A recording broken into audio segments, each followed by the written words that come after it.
Hello दोस्तों, सबको नमस्कार और सब बढ़िया ज़बरदस्त। क्या हाल चाल? जब तक तोड़ेंगे नहीं, जब तक छोड़ेंगे नहीं। ये हिंदी हिंदी प्रैक्टिस सेट है।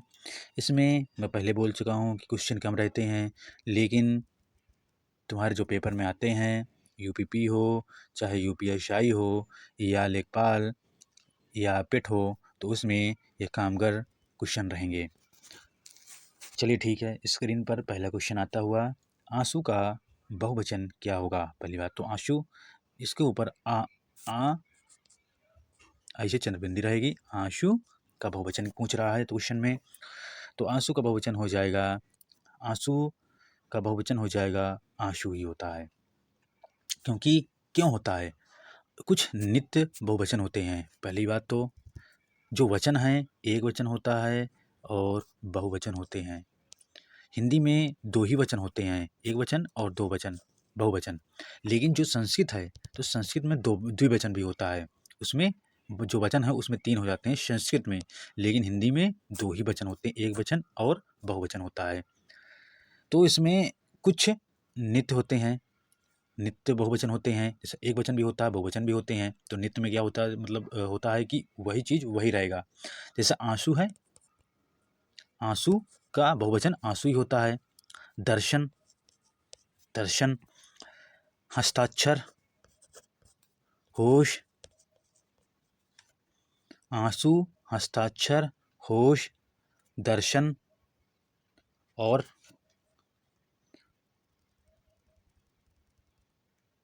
बाल, बाल। ये क्या होते हैं? नित्य बहुवचन होते हैं। जैसे तुमको याद करने का सही एक थोड़ा से गाइडेंस देते हैं कि कैसे याद किया जाता है। जैसा कहते हैं होश, होश की बात की जाती है, कहते हैं उसको देखकर होश उड़ गए। जैसा हमने अचानक देख लिया शेर, तो उसको शेर को देख करके हमारे होश उड़ गए, तो ये बहुवचन हो जाएगा। सेंटेंसेस बनाओगे तभी तो तुमको थोड़ा से जानकारी मिलेगी कि सेंटेंस कैसे बनाते हैं, सेंटेंस में लागू कैसे करते हैं, तो वो ज़्यादा याद होगा। अब तुम या तो रटना पड़ेगा या तो फिर थोड़ा से समझ लेना कि उसको देखकर होश मेरे उड़ गए। मैं बाल कटवाने जाता हूँ, तो इसलिए बाल हो गया है। मैंने इतने हस्ताक्षर किए हैं कि मेरे हाथ दर्द करने लगे हैं, ये हस्ताक्षर हो गया है। आंसू, मेरे आंसू, दुख के कारण मेरे आंसू रुक नहीं रहे हैं, तो आंसू हो जाएगा। दर्शन हो गया, मैं मंदिर गया था, दर्शन करने गया था, मंदिर दर्शन करने गया था, मंदिर दर्शन करने गया था, तो दर्शन हो जाएगा। तो थोड़ा से वाक्य बनाना सीखो। उसके बाद नित्य एक वचन भी होता है, जो एक वचन होते हैं, जैसे सामान। दिखता है ये बहुवचन कि अरे यार बहुत सामान होता है, लेकिन होता समान है, मतलब एक एक वचन ही होता है। जनता, जनता को एक वचन में ही रखा जाता है, ना कि बहुवचन में रखा जाता है। माल, माल लूट गया है। जनता नेताओं के प्रति अपना रुख दिखाए हुए है। और समाज की बात की जाती है, माल सामग्री है और सोना है। सामग्री और सोना ये नित्य एक वचन होते हैं। इसमें से क्वेश्चन पूछता है, बहुवचन वाले, बहुवचन हो या एक वचन हो, जो नित्य होते हैं, इनमें से क्वेश्चन पूछता है।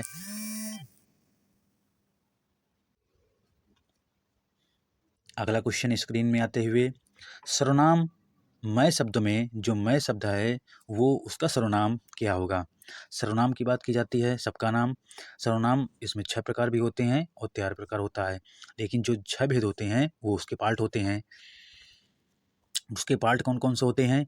पुरुषवाचक होता है सर्वनाम, और निश्चितवाचक सर्वनाम होता है, एक अनिश्चित होता है, संबंधवाचक होता है, प्रश्नवाचक होता है और निजवाचक होता है। 3 ये हो गए, 3 ये हो गए, 6 प्रकार के हो गए। अब मैं किस में आता है? तो देखो, जो पुरुषवाचक सर्वनाम होता है उसमें 3 प्रकार होते हैं, उसमें भी 3 प्रकार।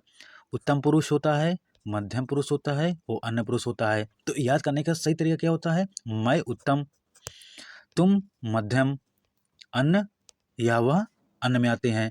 तो मैं उत्तम, तुम मध्यम।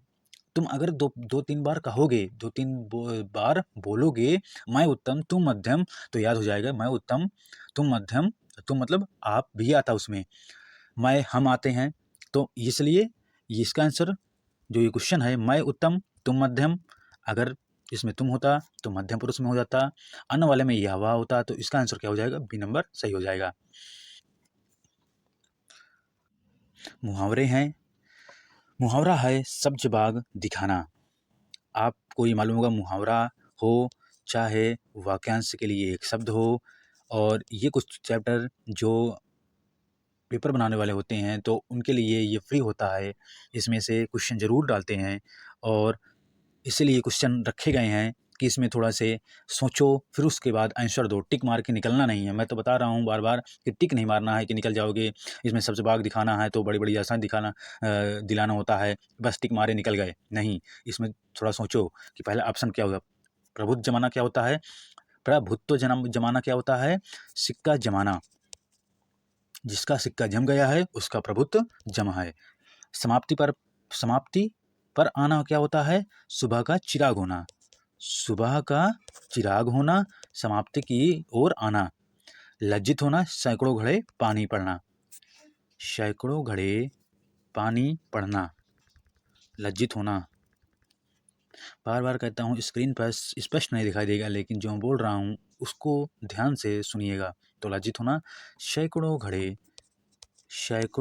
घड़े पानी पड़ना। अगला क्वेश्चन स्क्रीन में आते हुए, जिसका कोई शत्रु उत्पन्न हुआ हो तो उसको अजातशत्रु बोलते हैं। अजातशत्रु, जिसका कोई शत्रु ना हो, अपने से सेंटेंस बनाता है, जिसका कोई शत्रु हो ही ना, उसको अजातशत्रु बोलते हैं। अकल्पनीय, जो कल्पना नहीं कर सकते हैं वो अकल्पनीय होता है, जिसकी कल्पना नहीं की जा सकती है वो जो कल्पनीय होता है। जैसे क्या होता है ना, तुमको मैं थोड़ा से बता दूं, शत्रु मतलब होता है, जात शत्रु मतलब होता है जो पैदा हुआ शत्रु। जात मतलब क्या होता है, जब मतलब क्या होता है, पैदा होना, उत्पन्न होना। जिसका शत्रु पैदा हुआ है, मतलब जिसका शत्रु है लेकिन आ लग करके अजात शत्रु हो गया है। अजात शत्रु, जिसका कोई शत्रु नहीं पैदा है, वही तो हुआ। बात को समझो, तुमको बहुत अच्छा मैं एक स्टेप बता रहा हूँ कि जैसे होता है ज मतलब होता है वो पैदा होना। मैं तुमको पहले भी वीडियो में बताया गया है कि ज मतलब होता है पैदा होना, पैदा होना। तो शत्रु मतलब तोड़ो उसको, शत्रु मतलब होता है दुश्मन, वही है शत्रु। ज मतलब होता है जो पैदा हुआ है शत्रु, मान लो तुम्हारे कोई शत्रु है वो पैदा हुआ है, लेकिन आ लग कर शत्रु ना हुआ हो, ना पैदा हुआ हो, उसको अजात शत्रु बोलते हैं। अब देखो, कल्पनीय, जो कल्पना कर सकते हो वो कल्पनीय होता है, लेकिन अकल्पनीय, आला करके जिसकी कल्पना तुम नहीं कर सकते वो अकल्पनीय है। जैसे पूर्ण होता है, पूर्ण मतलब होता है पूरा, लेकिन अपूर्ण है, लेकिन पूरा जो नहीं है वो अपूर्ण बोलते हैं। एक दो शब्द और बताता हूँ, जैसे अमित होता है, तो मित मतलब होता है मिटने वाला, मित मतलब मिटने वाला, लेकिन आ लग करके अमित हो जाता है जो मिटता नहीं है, वही तो अमित है। इस तरह तोड़ा जाता है ये।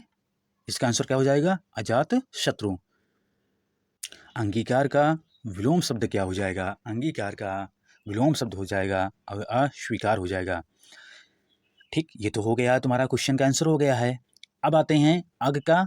ज्ञ मतलब होता है जानने वाला, फिर से वही चीज, ज्ञ मतलब जानने वाला, अग मतलब होता है आ लग करके जो जिसको जानकारी नहीं है, जिसको ज्ञात नहीं है।